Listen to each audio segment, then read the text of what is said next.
Marido humilla a su esposa en una audiencia de divorcio, pero su abogado reveló algo que... Deja tu like y suscríbete al canal para seguir recibiendo historias increíbles como esta. Isela despertaba cada mañana con el mismo sonido.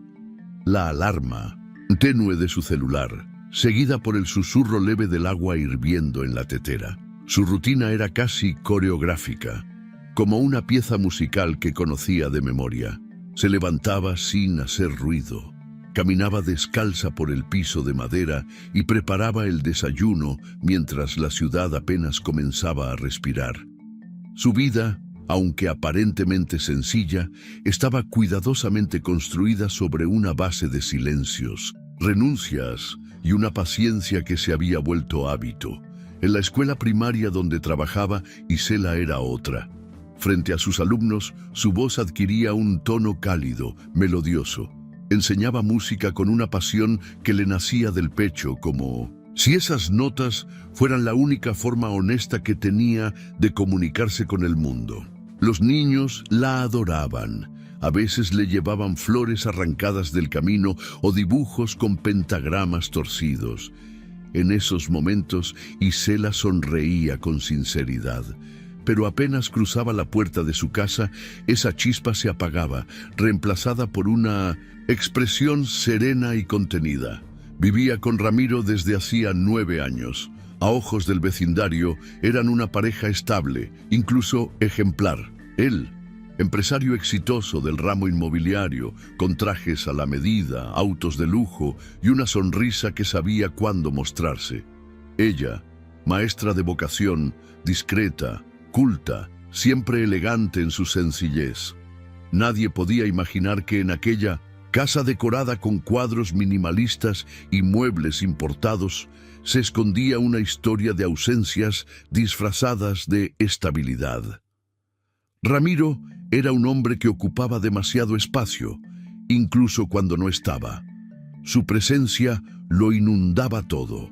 El comedor, la recámara, el aire. Siempre que regresaba del trabajo, lo hacía hablando por teléfono, lanzando instrucciones, quejándose del tráfico o de algún socio incompetente. Apenas cruzaba la puerta, dejaba el portafolio sobre la mesa y esperaba que la cena estuviera lista. Nunca preguntaba cómo había estado el día de Isela. Si ella intentaba contarle alguna anécdota de la escuela, él la interrumpía con un gesto vago o un comentario mordaz.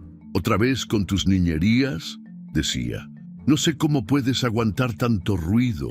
¡Qué pérdida de tiempo!». Las críticas venían siempre disfrazadas de consejos. «Deberías vestirte con más color.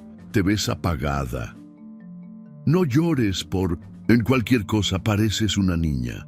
Tienes que aprender a ser fuerte, Isela. No todo en la vida es emoción». Y ella, acostumbrada a la contención, bajaba la mirada y asentía, repitiéndose internamente que era normal, que todas las parejas atravesaban altibajos, que él tenía mucho estrés y que tal vez, en el fondo, sí necesitaba cambiar. Pero la verdad era que Isela ya no sabía quién era cuando no estaba al lado de Ramiro. Había dejado de tocar el piano para sí misma. Había dejado de escribir canciones, de visitar a sus amigas, de viajar al pueblo donde vivía su madre. Cada decisión, por pequeña que fuera, pasaba primero por el filtro invisible de «le molestará a Ramiro». Las infidelidades no eran confirmadas, pero sí intuidas. Ramiro llegaba tarde con frecuencia, a veces con el perfume de otra persona en la ropa, o con excusas tan burdas que ni él mismo se esforzaba por hacer creíbles. Una vez, Isela encontró un recibo de hotel en el bolsillo de una chaqueta. Cuando lo confrontó, él simplemente rió. «¿Y tú qué crees que vas a hacer con eso? ¿Irte? Por favor, Isela, tú sin mí no eres nada». Esas palabras se le clavaron como astillas bajo la piel. Esa noche lloró en silencio en el baño, con la puerta cerrada y la regadera abierta para que el sonido del agua disfrazara sus sollozos. Se miró en el espejo, con el rostro mojado, y no reconoció a la mujer que la observaba desde el otro lado. Y aún así, siguió. día tras día, porque en el fondo le aterraba el vacío. ¿Qué haría si se iba? ¿A dónde iría? ¿Quién sería ella sin él? La dependencia emocional era una cadena invisible, pero pesada. Una tarde de sábado, mientras ordenaba papeles en la oficina de casa, buscando un acta de nacimiento para una gestión escolar, y se la encontró un sobre con el logotipo de un banco. Al principio no le dio importancia, pero algo en su intuición la detuvo. Lo abrió. Lo que leyó la dejó sin aliento. Era un estado de cuenta a nombre de Ramiro, correspondiente a una de sus empresas inmobiliarias. El saldo era negativo, muy negativo. Cientos de miles de pesos en deudas, pagos pendientes, intereses acumulados. No era reciente. La fecha indicaba que esa cuenta arrastraba pérdidas desde hacía al menos 3 años. Su corazón comenzó a latir con fuerza. Recordó entonces, como una ráfaga de viento frío, aquella vez en que su abuela falleció y le dejó una herencia modesta pero significativa. Isela había decidido usar ese dinero para ayudar a Ramiro. Él había tenido un mal mes en la empresa, y aunque nunca le pidió ayuda directa, ella lo hizo sin decirle. Liquidó deudas, habló con proveedores, incluso gestionó un préstamo menor usando su nombre para no manchar el de él. Ramiro jamás lo supo, y ella nunca se lo mencionó. Pensó que era su deber, que así funcionaba el matrimonio. Uno cubría al otro cuando hacía falta. Pero ahora, al ver esas cifras, entendía que él no solo había ocultado la gravedad de la situación, sino que probablemente seguía usando la empresa como fachada de éxito, mientras se hundía en deudas que ella había comenzado a cubrir en silencio. Se sentó frente al escritorio, aún con el sobre en la mano. La rabia no fue explosiva. Fue algo más lento, más profundo, como lava que sube por dentro, quemando sin que nadie lo note. Se sintió usada, invisible, un engranaje funcional dentro de la maquinaria que era la vida de Ramiro. No una esposa, no una compañera, un recurso más.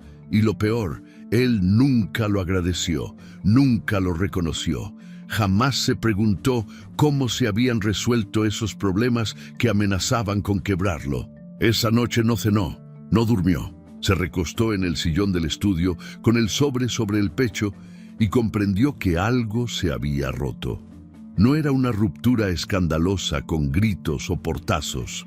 Era algo más temido aún.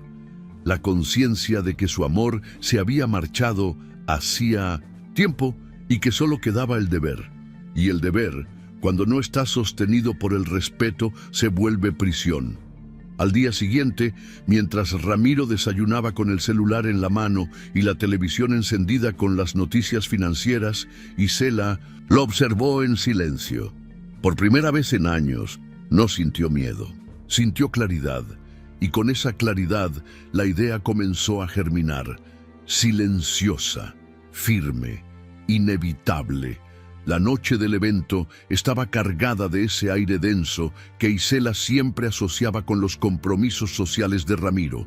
Trajes oscuros, risas forzadas, copas de vino caro y conversaciones vacías sobre inversiones y proyectos inmobiliarios. Era una gala de beneficencia organizada por una de las asociaciones más influyentes del estado. Ramiro había insistido en que ella lo acompañara. «Tienes que hacer acto de presencia, Isela. No puedes seguir escondida», le había dicho, con tono condescendiente, mientras elegía por ella el vestido más sobrio de su armario.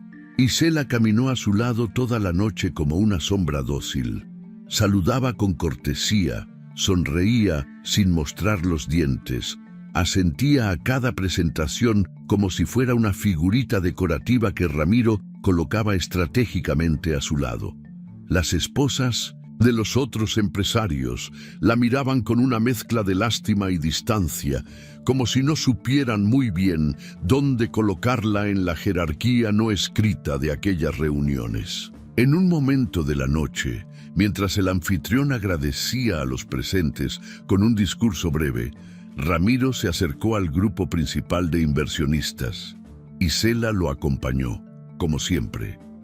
Uno de los hombres comentó en tono de broma que sus esposas parecían cada vez más jóvenes. Todos rieron. Fue entonces que Ramiro, sin mirarla siquiera, dijo en voz alta con una sonrisa irónica: «Yo, en cambio, me quedé con la maestra de pueblo, más por costumbre que por convicción». La frase cayó como un disparo seco. Algunos rieron, otros miraron a Isela con incomodidad. Ella se quedó inmóvil, el corazón latiéndole en las sienes. No hubo respuesta, no hubo defensa, solo el murmullo incómodo de quienes no sabían si seguir riendo o cambiar de tema. Esa fue la gota. No tanto por la humillación, sino por la certeza que la acompañó en ese instante. Él no la respetaba, ni en privado, ni en público. No había consideración, ni afecto, ni siquiera una mínima intención de protegerla de la vergüenza. Durante el trayecto de regreso, el silencio llenaba el auto como una tormenta a punto de estallar. Ramiro, sin apartar la vista del camino, lanzó el primer dardo. «No sé qué cara pusiste, pero hiciste que todos se incomodaran. ¿Tienes idea de lo mal que me haces quedar cuando te comportas como una niña herida?» Isela no respondió. Seguía viendo por la ventana, con las manos entrelazadas sobre las piernas. «Mira, ya basta», continuó él. «No puedo estar pendiente de tus emociones cada vez que salimos. Eres emocionalmente inestable, Isela. Quieres que empiece a llevar a otra persona que no haga dramas». Las palabras rebotaban en el interior del vehículo como cuchillos, pero ya no dolían igual. Algo dentro de ella había comenzado a endurecerse. No era frialdad, era otra cosa, una fuerza desconocida que emergía desde muy adentro, como si al fin hubiera encontrado un punto firme sobre el cual sostenerse. Esa noche, de pie frente al espejo del baño, Isela se miró largo rato. Observó sus propios ojos, no buscando belleza, ni juventud, ni aprobación. Buscaba señales de sí misma. ¿Dónde estaba aquella mujer que amaba enseñar música, que escribía canciones, que soñaba con tener una familia en donde el amor no doliera? La encontró, débil, escondida, pero aún ahí. Y con ese reconocimiento vino la decisión, no como un grito de rebeldía, sino como un acto de dignidad silenciosa. A la mañana siguiente, se levantó temprano, se arregló con calma, tomó su bolso y salió sin decir una palabra. Ramiro aún dormía. Isela tomó un taxi al centro de la ciudad. Había investigado discretamente la noche anterior y encontró un bufete de abogados especializado en derecho familiar. No quería escándalos, quería justicia. Cuando llegó, el edificio era sobrio, moderno. Le ofrecieron agua mientras esperaba. Sentía las manos frías, pero el pulso firme. «La va a atender el licenciado Gaitán», dijo la recepcionista. «Es joven, pero muy eficiente». Isela asintió. Minutos después, la invitaron a pasar a una oficina con ventanales amplios y una pequeña biblioteca de códigos civiles. Sentado, tras el escritorio estaba Pablo Gaitán. No debía tener más de 30 años, cabello oscuro, peinado con cuidado, mirada clara y atenta. Se levantó al verla y le ofreció la mano con respeto. «Señora Isela, bienvenida. Siéntese, por favor». La escuchó, y eso hizo. Habló por más de una hora, contó todo, sin adornos, sin exageraciones, los desprecios, los silencios, las humillaciones veladas, la dependencia emocional. Narró la escena del evento palabra por palabra. Mencionó la herencia usada en secreto, las deudas de la empresa, los años de entrega silenciosa. Pablo no la interrumpió una sola vez. Tomaba notas breves, pero la miraba siempre a los ojos. Al terminar, hubo un momento de silencio. Isela Pensó que él quizá le daría algún consejo genérico, algo como intente dialogar o piense bien su decisión. Pero no, no está sola, señora Isela, dijo finalmente con voz serena pero firme. Vamos a hacer esto bien. Fue la primera vez en mucho tiempo que alguien no la trataba como una mujer frágil o exagerada. Sintió que sus palabras por fin tenían peso, que su historia importaba. 2 días después, el documento oficial fue entregado, la solicitud de divorcio, firmada. Pablo se encargó de todo el proceso legal. Isela regresó a casa con el sobre cerrado en su bolso. Esa noche esperó a que Ramiro llegara. Cuando él abrió la puerta lo encontró como siempre, con el teléfono en la mano y el ceño fruncido. ¿Y ahora qué hiciste de cenar?, preguntó sin levantar la vista. Isela se acercó, colocó el sobre la mesa y lo miró a los ojos por primera vez en años, sin bajar la cabeza. Ahí está todo, léelo. Ramiro abrió el sobre con desgano. Cuando vio el encabezado, su expresión cambió. Los ojos se le oscurecieron, como si no entendiera lo que tenía frente a sí. ¿Qué es esta estupidez? Es el inicio de mi libertad, respondió ella, sin temblar. El grito fue inmediato, el manotazo contra la mesa, las palabras ofensivas, las amenazas veladas.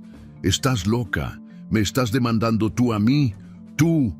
Después de todo lo que hice por ti, te vas a arrepentir, Isela. Pero ya era tarde. Algo en ella se había roto, sí, pero no como él pensaba. No por miedo, no por culpa. Se había roto la atadura, la necesidad de complacer, la ilusión de que algún día él cambiaría. Y en ese mismo momento, sin que él lo supiera, había comenzado a perder. Ramiro tardó horas en reaccionar de manera racional. Al recibir la solicitud de divorcio, no fue el amor lo que sintió desgarrarse, sino el orgullo. ¿Cómo se atrevía Isela? Ella, la mujer que, durante años, había caminado 2 pasos detrás de él, que nunca alzaba la voz, que se vestía como él prefería, que callaba todo para no incomodarlo. Para Ramiro, aquello no era una decisión legítima.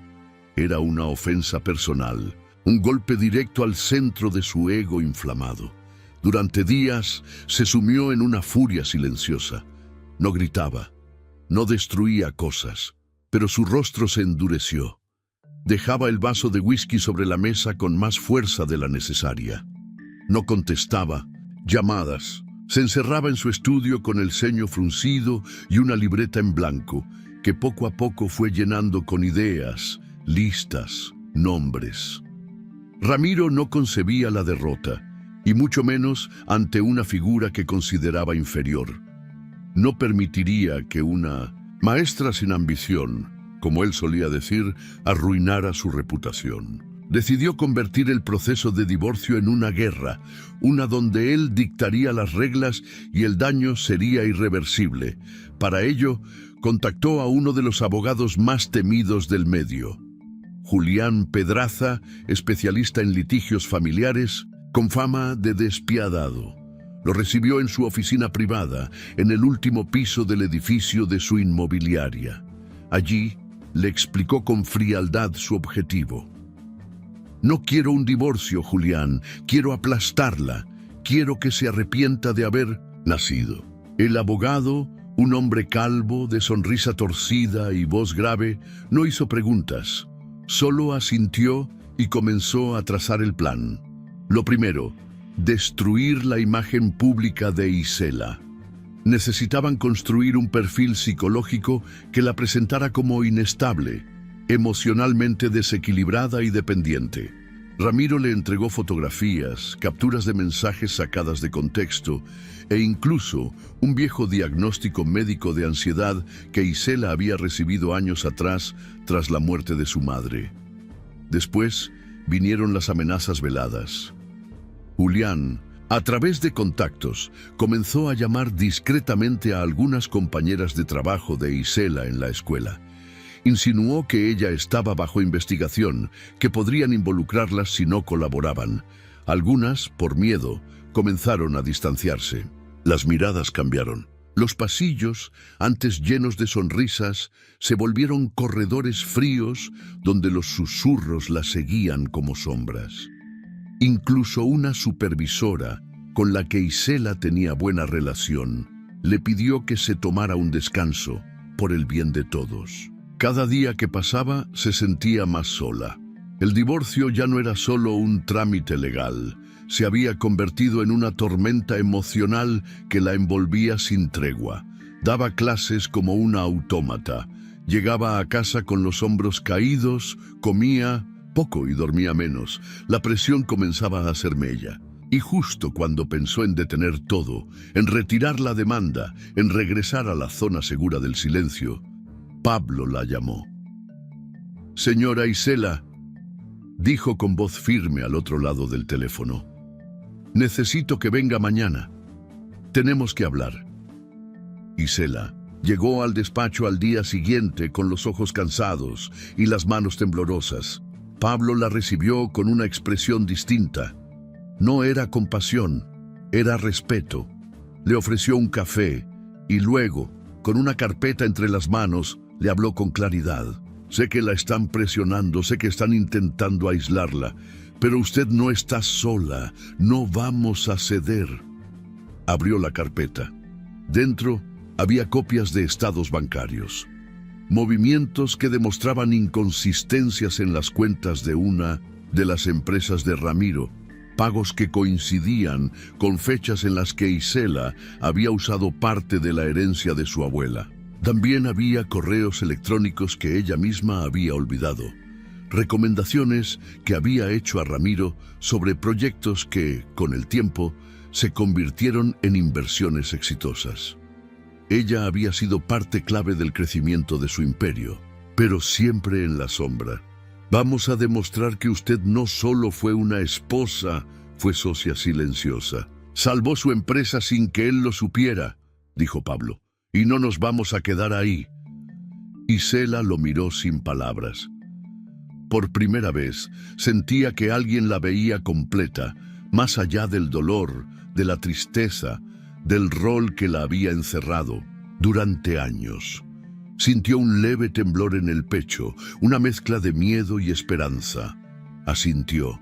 Continuar era difícil, pero ahora parecía posible. Pablo no se detuvo. Le explicó que necesitaban algo más, una pieza clave que dejara en evidencia no solo el abuso, sino la intención deliberada de Ramiro de usarla como recurso y luego desecharla. Era arriesgado, pero había una opción.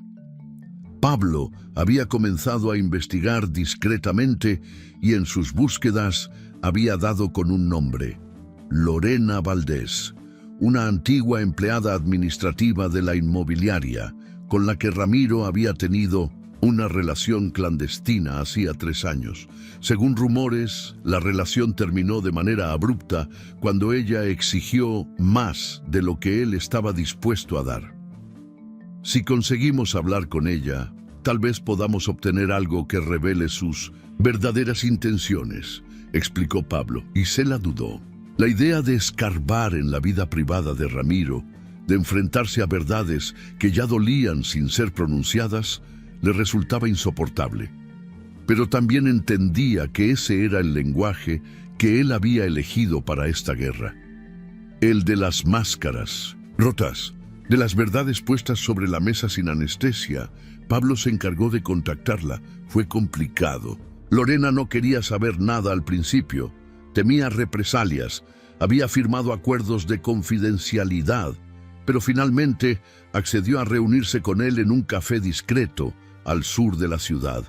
En esa conversación reveló más de lo que Pablo esperaba. Ramiro, según sus palabras, le había confesado en más de una ocasión que su matrimonio con Isela era una fachada conveniente, que la mantendría hasta que dejara de ser útil, que no pensaba darle ni un centavo si algún día se separaban, que ella no tenía ni carácter ni prueba de nada. Lorena, herida y aún resentida, accedió a grabar una declaración bajo protección legal que se convertiría en la daga final que pondría en jaque al imperio construido sobre la manipulación y el silencio. Isela, al ver el video por primera vez, no lloró, no gritó, no se quebró, solo respiró hondo, con los ojos llenos de una determinación nueva. La guerra había comenzado, sí, pero ella ya no era la misma mujer que bajaba la cabeza. Ahora estaba lista. La casa de Isela, aquella donde las paredes guardaban más suspiros que palabras, comenzó a llenarse de papeles, carpetas, sobres manila y fotografías amarillentas. Había tomado la decisión de mirar hacia atrás con ojos nuevos. Ya no desde la nostalgia ni desde el dolor resignado, sino desde la necesidad de justicia. El pasado, durante años enterrado en cajas cerradas y recuerdos que prefería no remover, ahora se convertía en su única arma. Empezó por el armario del pasillo, donde aún conservaba pertenencias de su abuela Rosa, aquella mujer que la había criado como una segunda madre, que le enseñó a leer partituras antes que cuentos, y que murió dejando una herencia modesta, pero suficiente para sembrar un futuro. Isela abrió la caja con el nombre Rosa, escrito a mano, y el olor a papel viejo la envolvió como un abrazo.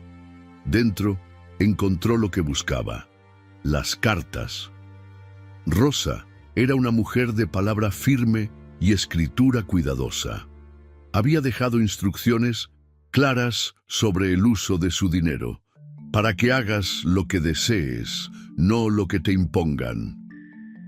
Isela recordaba haber leído esas líneas cuando el testamento fue abierto, pero entonces la interpretó como una bendición para apoyar a Ramiro en 1910 sus negocios. Hoy la leía como una advertencia ignorada.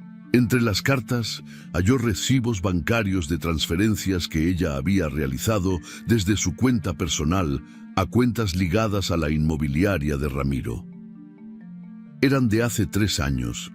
En ese momento, él había hablado de una crisis pasajera y ella, sin cuestionar demasiado, usó parte de la herencia para cubrir deudas que no eran suyas. Nunca se lo dijo. Él nunca preguntó. Ahora, los números hablaban por sí solos. Continuó su búsqueda en una vieja laptop que creía inservible. Le tomó casi 1 hora encenderla.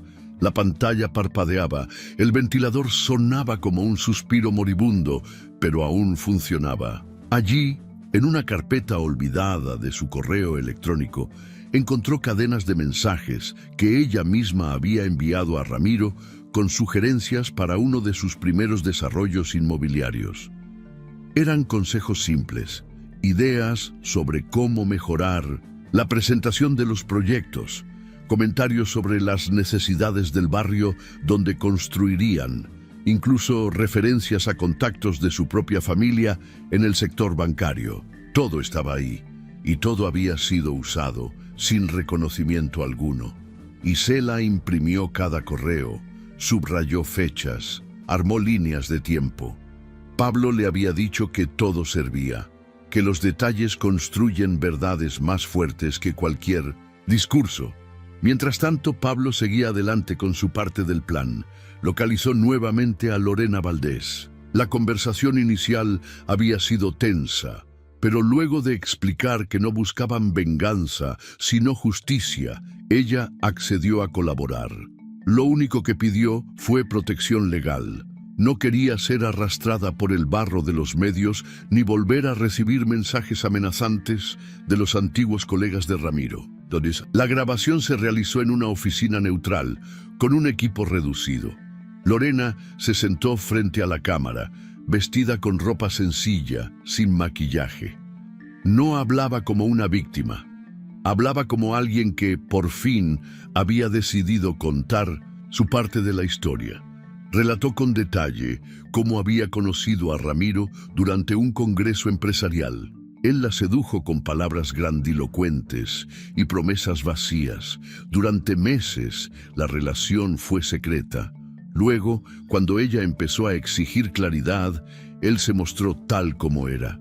En una de sus conversaciones más duras, él le confesó que su matrimonio con Isela era solo una estructura conveniente, que Isela era útil porque representaba estabilidad, pero que en cuanto dejara de aportarle algo, dinero, imagen, equilibrio, la dejaría, así, sin más, como quien desecha una herramienta que ya no funciona. Lorena miró a la cámara con los ojos firmes cuando repitió las palabras exactas que él había usado. No me voy a divorciar hasta que sea prescindible económicamente. No soy estúpido para perder parte de mi patrimonio por piedad. Pablo escuchó en silencio. Sabía que tenían en sus manos algo poderoso. No era solo una infidelidad. Era la evidencia de un plan calculado para usar, desechar y luego destruir a Isela. Y eso, ante los ojos de un juez, era mucho más que traición. Era crueldad con premeditación. Con todas las pruebas reunidas, Pablo comenzó a estructurar la demanda como lo que realmente era: un ataque sistemático y deliberado contra la dignidad de su clienta. No se trataba únicamente de una disputa por bienes. Era una historia de abuso emocional, explotación financiera y manipulación sostenida en el tiempo. Armó un expediente sólido, con anexos documentales, testimonios escritos y, como pieza clave, el video de Lorena. Isela, por su parte, no compartió con nadie lo que estaba ocurriendo. Iba a trabajar en silencio, como si nada hubiera cambiado, aunque el corazón le pesara como plomo. Ya no recibía mensajes de sus colegas. Los padres de familia apenas la saludaban. Algunos alumnos le hacían preguntas que no sabía cómo responder. ¿Es cierto que se va a separar de su esposo?, le dijo una niña de segundo año, con la inocencia de quien no comprende la profundidad del dolor. Ella solo sonrió y acarició su cabeza. A veces separarse es cuidarse, respondió.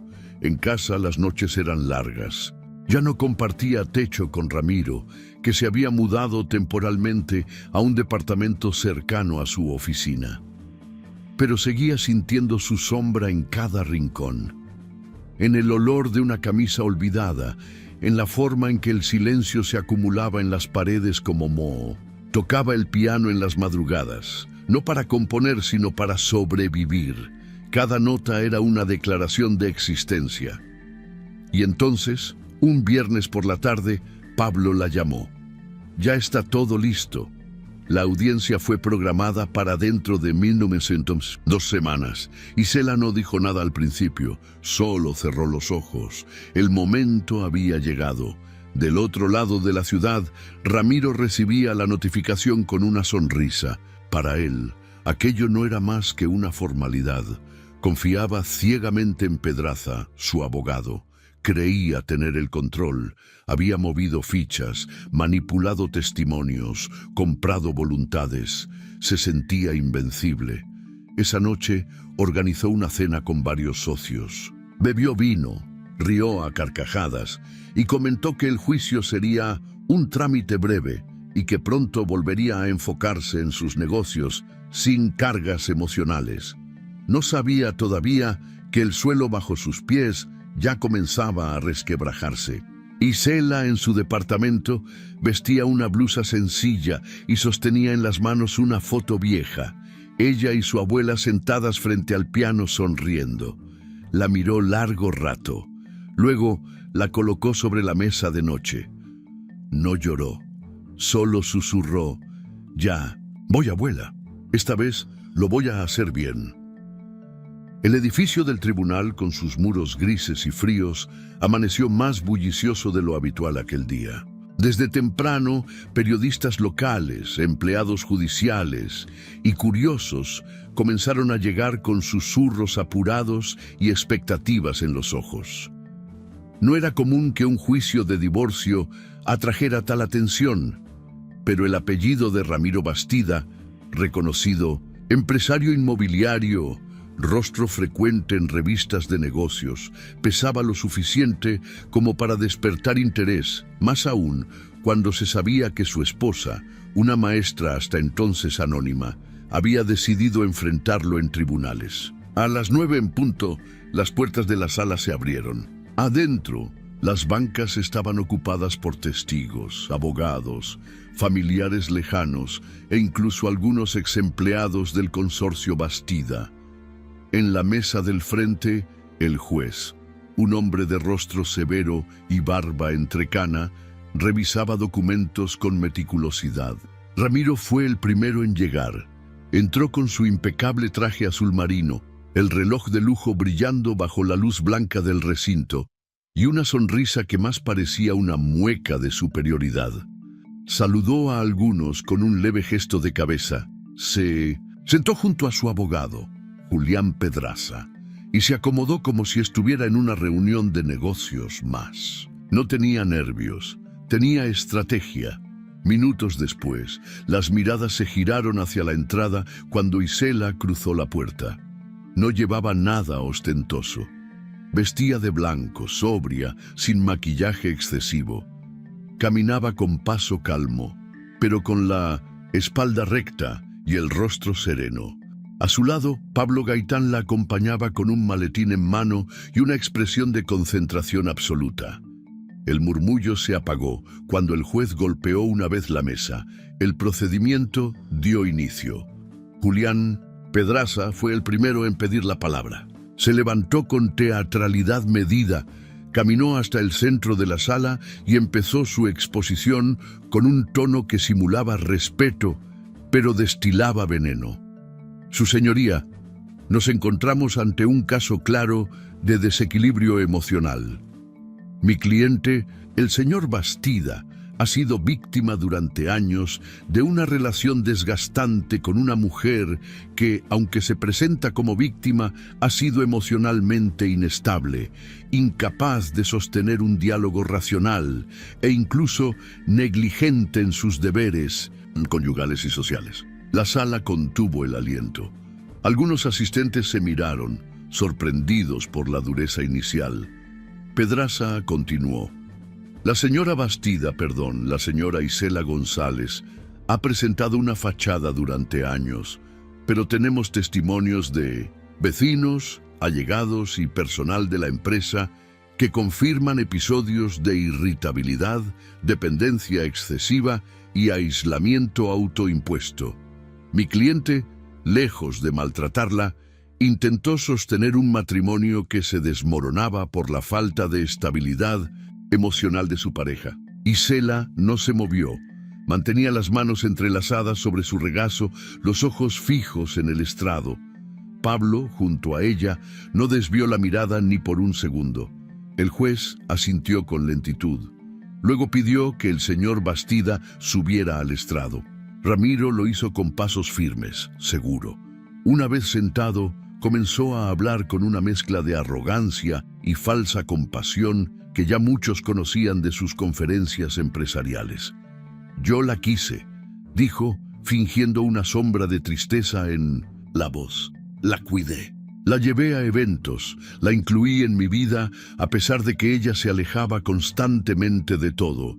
No quería ayudarme en la empresa, no quería relacionarse con nadie. Siempre estaba deprimida, ausente. Me convertí en su cuidador emocional. Hizo una pausa dramática, bajó ligeramente la cabeza y continuó. No soy perfecto, pero hice lo que pude. Aguanté años de pasividad, de indiferencia. Yo quería una compañera.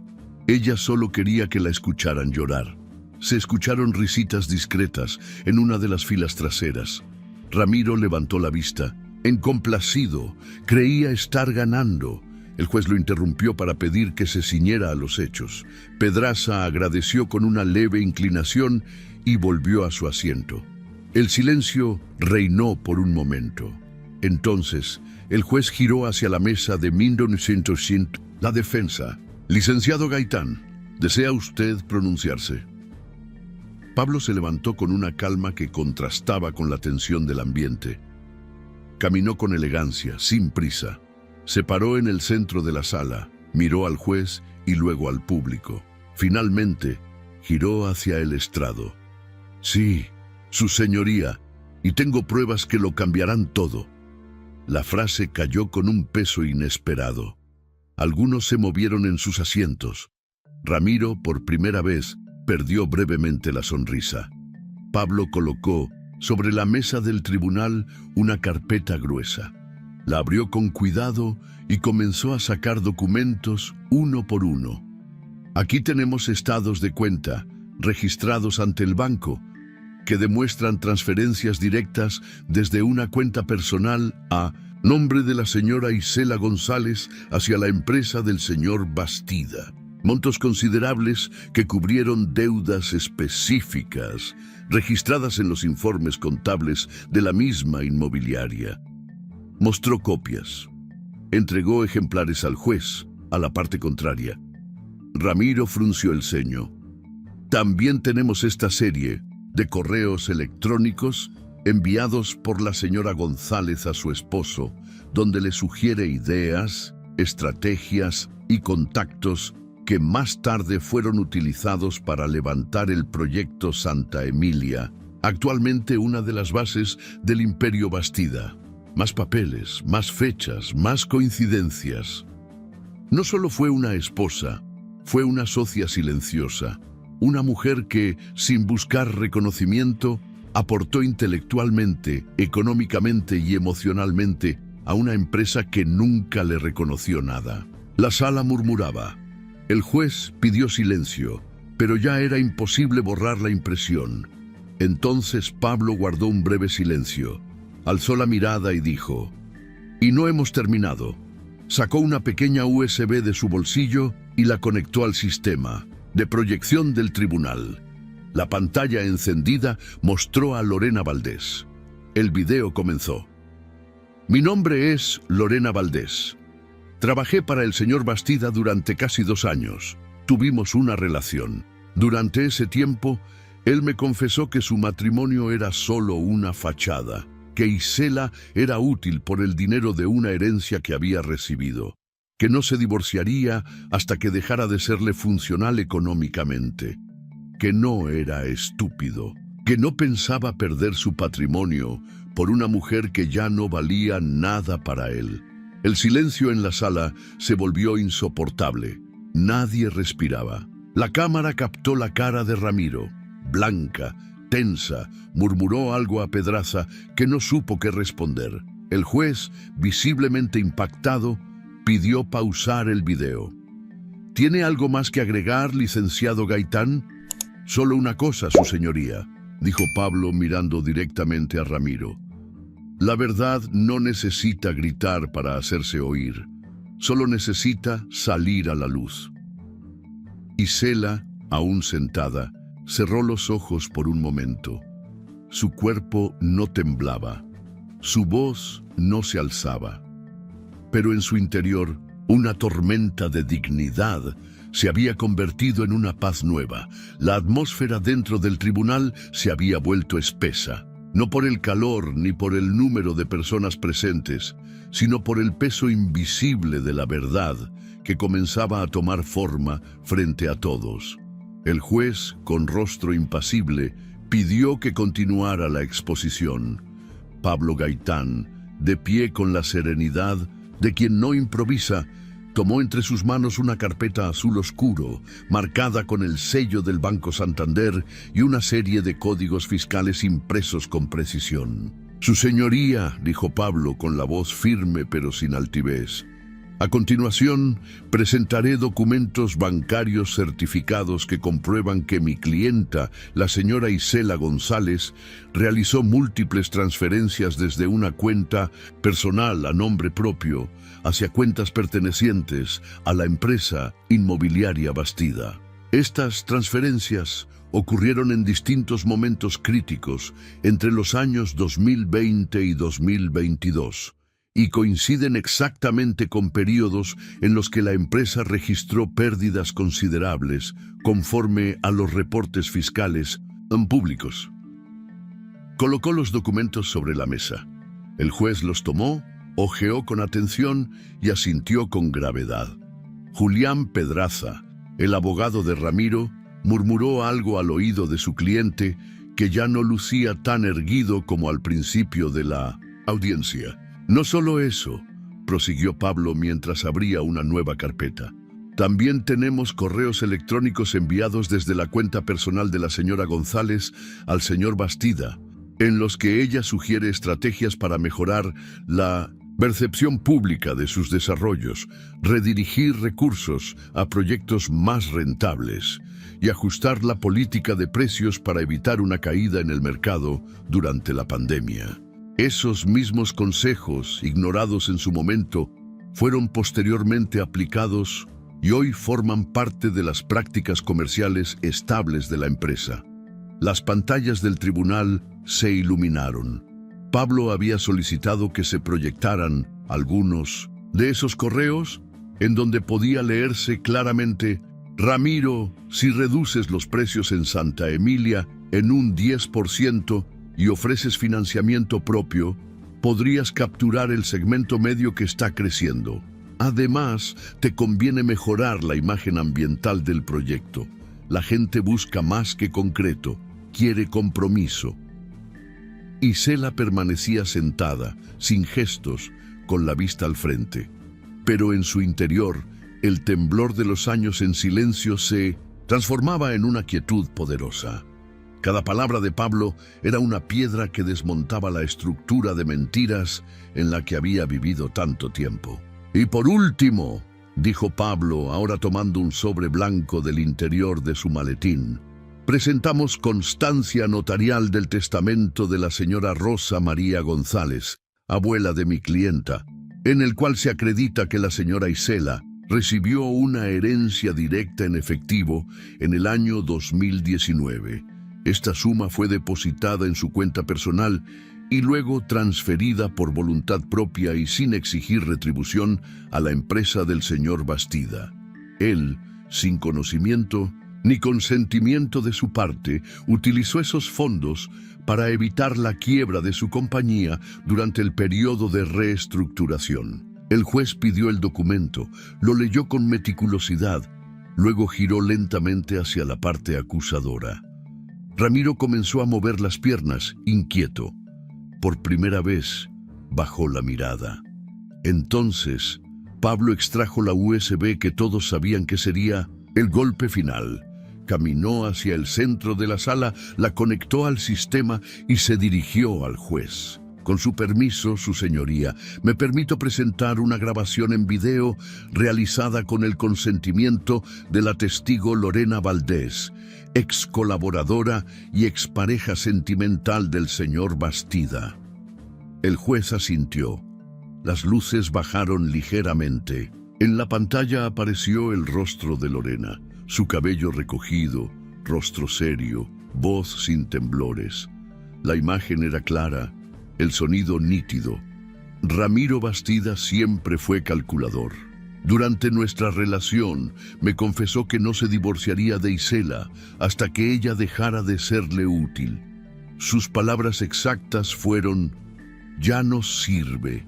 Me voy a deshacer de ella cuando deje de aportarme algo. No soy idiota para perder la mitad de mi empresa por una mujer que ya no representa ningún beneficio.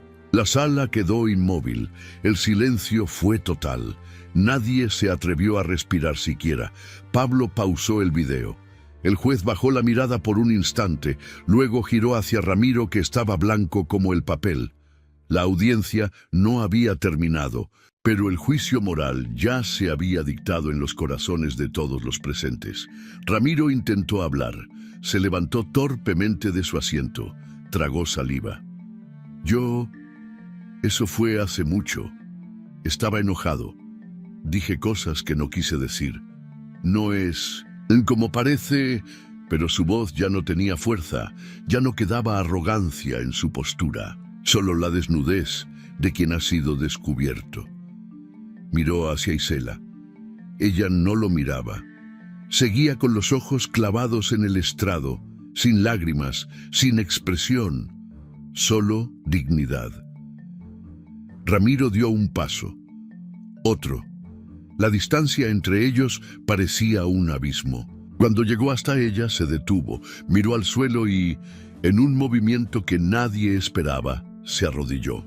Perdóname, Isela, te lo ruego, me equivoqué, lo sé, pero tú y yo, lo que tuvimos... ¿Puedes darme otra oportunidad? Un murmullo recorrió la sala. Algunas personas desviaron la mirada, otras observaron con incredulidad. Era una imagen difícil de procesar, el magnate de los negocios, el hombre de discursos firmes, postrado ante la mujer que durante años consideró prescindible. Isela lo miró entonces. Por fin. Lo miró con la calma de quien ya no tiene miedo.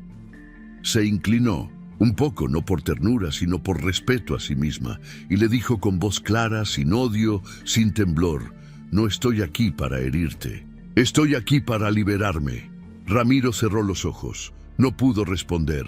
Sabía que esa frase era definitiva, que no había argumento, promesa ni súplica capaz de derribar esa verdad. Pablo, desde su lugar, respiró hondo. El juez pidió orden y anunció que la audiencia continuaría con la evaluación de las pruebas presentadas. Pero en ese momento, en esa sala, el veredicto más importante ya había sido emitido. No por la ley, sino por la dignidad que por fin hablaba. Y su voz era la más poderosa de todas. El sol de la mañana se filtraba por las altas ventanas del tribunal como un presagio de algo nuevo. La sala estaba más callada que nunca, expectante, como si cada pared, cada banco, cada centímetro del recinto supiera que el momento había llegado. El juez, con el rostro solemne y los dedos entrelazados sobre el estrado, leyó en voz clara y pausada la resolución final. Considerando las pruebas presentadas por la defensa, la contundencia de los testimonios y la documentación que respalda la participación económica y estratégica de la señora Isela González en el crecimiento del patrimonio común, este tribunal concede el divorcio con carácter inmediato.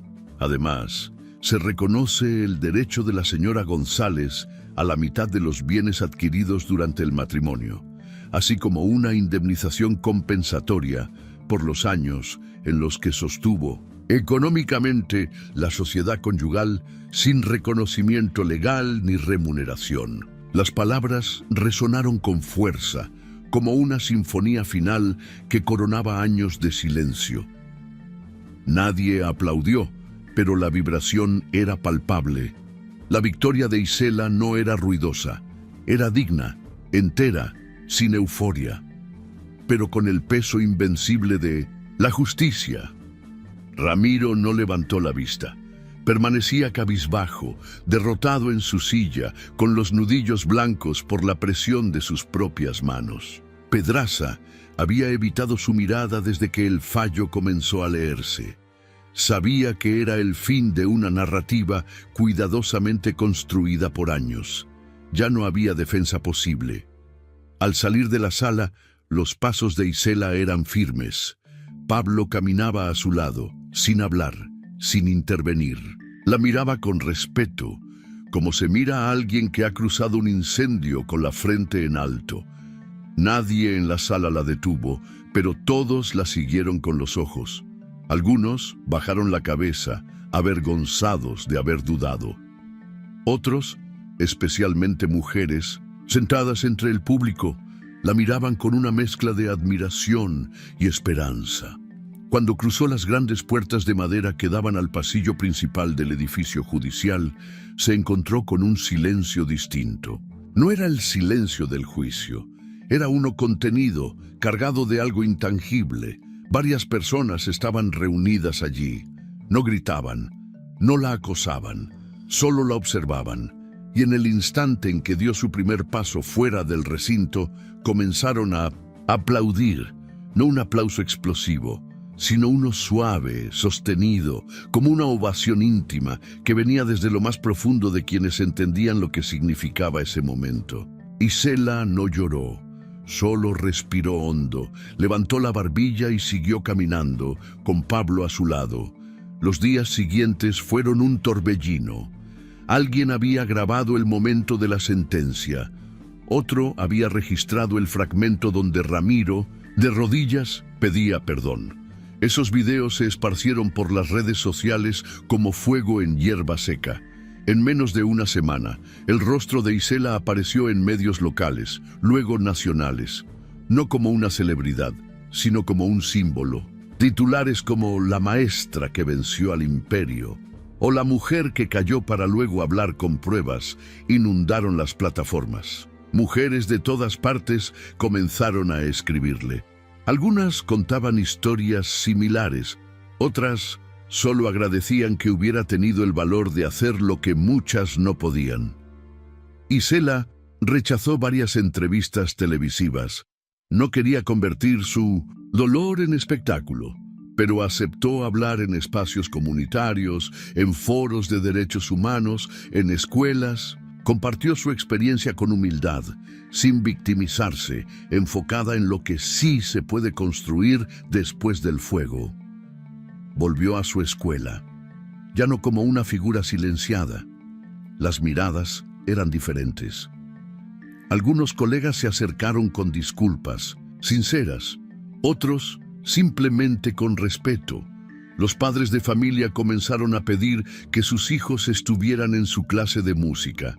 Querían que aprendieran con alguien que no solo sabía de melodías, sino también de coraje. Retomó el piano, esta vez no para escapar, sino para reencontrarse. Las partituras salían con facilidad, como si su alma supiera el camino de regreso. Compuso una pieza instrumental que tituló Renacimiento. La tocó por primera vez en un pequeño evento cultural organizado por la escuela. Hubo lágrimas, hubo silencio, y luego una ovación larga, sincera, como aquella que la había acompañado a la salida del tribunal. No se quedó ahí. Comenzó a ofrecer talleres gratuitos para mujeres en situación de abuso. Usó parte de la indemnización que recibió para alquilar una pequeña sala comunitaria donde daba clases de música y sesiones de acompañamiento emocional. Su historia se transformó en puente para otras que apenas comenzaban a despertar del encierro invisible del miedo. Mientras tanto, el mundo de Ramiro se desmoronaba sin freno. Al perder la demanda, varios socios comerciales decidieron romper relaciones. Algunos por temor al escándalo, otros por vergüenza. Los rumores sobre sus métodos poco éticos comenzaron a circular con más fuerza. Lo que antes era admiración se convirtió en sospecha. La fiscalía recibió una denuncia anónima, aunque todos sabían de dónde provenía, sobre irregularidades fiscales, triangulación de fondos y falsificación de documentos internos en sus empresas. Pronto comenzaron las auditorías. Una a una, las puertas del poder se le cerraron. El prestigio que había construido con tanto empeño se desmoronaba como un castillo de arena bajo la marea. Aparecieron más personas dispuestas a declarar, exempleados, contadores, proveedores. Las mentiras ya no se sostenían. Su nombre, antes sinónimo de éxito, ahora era sinónimo de fraude y abuso.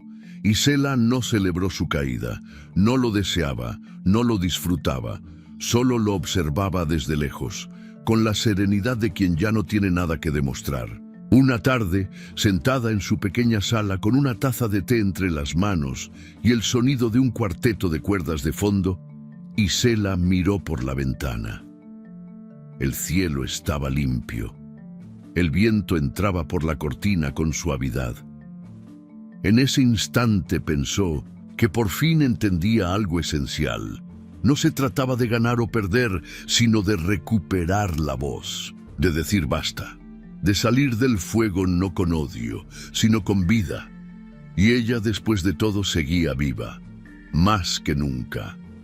La casa donde Isela vivía ahora no era grande, ni tenía lujos, ni vistas panorámicas. Estaba ubicada en las afueras de Milduncentu, la ciudad, sobre una calle tranquila bordeada de árboles que se mecían con el viento sin prisa.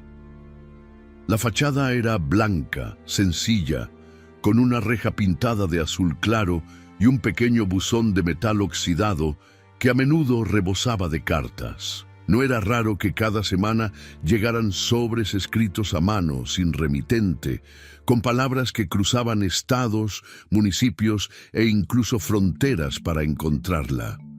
Adentro, la casa olía a café recién hecho y a madera antigua. Las paredes estaban adornadas con retratos de momentos nuevos, niñas con flautas dulces, mujeres mayores tocando tambores, jóvenes afinando guitarras. Había fotos de talleres comunitarios, de sonrisas sinceras, de dignidades reconstruidas. Isela no colgó ningún diploma, ningún recorte de periódico con su nombre. No quería trofeos, solo señales de que todo aquello había valido la pena. Vivía sola, sí, pero no se sentía sola. La soledad ahora era una decisión, no una condena. Había aprendido a habitarse, a conocerse, a ser su propia compañía sin miedo. Las mañanas eran lentas, sin la presión de una rutina impuesta. Regaba sus plantas mientras escuchaba música clásica o jazz, cocinaba sin prisa, salía al mercado local y saludaba con una sonrisa a los vecinos que ya conocían su historia, pero nunca la mencionaban. Sabían que no hacía falta. Una tarde de abril, al regresar de una clase abierta en el centro cultural, encontró una carta diferente. El sobre era de papel reciclado, con tinta azul celeste y caligrafía firme. Adentro, una mujer de Chiapas le agradecía haber hablado. Le decía que su testimonio le dio el valor de dejar a su pareja después de 15 años de abusos. «Usted no me salvó, maestra», decía la carta, «pero me mostró que yo podía salvarme a mí misma». Isela la leyó en el porche, con los pies descalzos y el cabello suelto. Cerró los ojos un momento y se dejó abrazar por el silencio del atardecer. Aquellas cartas eran como semillas. Cada una germinaba en un rincón diferente del país, y aunque no podía verlas crecer, sabía que lo estaban haciendo. Aceptaba invitaciones a entrevistas de vez en cuando, pero siempre ponía límites claros. No hablaba de Ramiro más de lo necesario, no lo atacaba, no lo convertía en el centro de su relato. Para ella, el verdadero triunfo había sido romper el ciclo, no vengarse. A menudo repetía, no se trata de lo que él hizo, se trata de lo que yo elegí no permitir más. Un día fue invitada a un congreso nacional sobre justicia restaurativa y derechos de la mujer. El evento se realizaría en un teatro antiguo remodelado, lleno de luz natural y columnas talladas. Isela aceptó con gusto, no por protagonismo, sino porque sabía que en espacios como ese podían brotar cambios reales. Preparó su ponencia con dedicación, una charla íntima, sin tecnicismos, sobre cómo reconstruirse después del dolor. Al llegar, notó que el ambiente era vibrante. Mujeres de todas las edades compartían historias, paneles, canciones, poesía. Algunas la reconocieron y se acercaron con timidez. Ella las abrazó como si fueran viejas conocidas.